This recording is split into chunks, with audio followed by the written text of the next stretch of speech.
अल्लाह जे नबी 4 रस्ता दसिया। पहिरें नंबर ते फरमाई तो कुरान जो इल्म सिखी पढ़ी आलिम थियो। आलिम तव्हां समझदा हो न? कुरान जो इल्म पढ़ी आलिम थियो, नथा थी सघो। बे नंबर ते फरमाई कामयाबी जो रस्तो जन्नत जो रस्तो आ तालिब थियो। तालिब ही नथा थी सघो।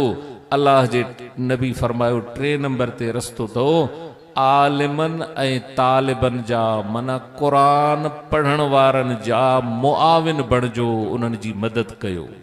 मदद भी नथा करे सघो, 3 कम न कयो। अल्लाह जे नबी 4थो रस्तो दस्यो, सहजो रस्तो, आसान रस्तो, आसूदो कमजोर मर्द औरत सब करे सके तो। अल्लाह जे नबी फरमायो तो 4थो रस्तो आ काथे भी हुजो दिल में मोहब्बत इन्हीं कुरान वारन जी हुजे। मोहब्बत हर एक रखी सके तो।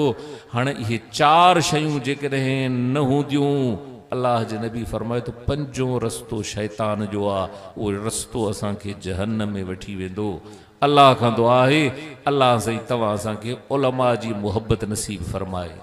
अल्लाह से तव्हां असांखे इन कुरान वारन जो मुआविन बणाए।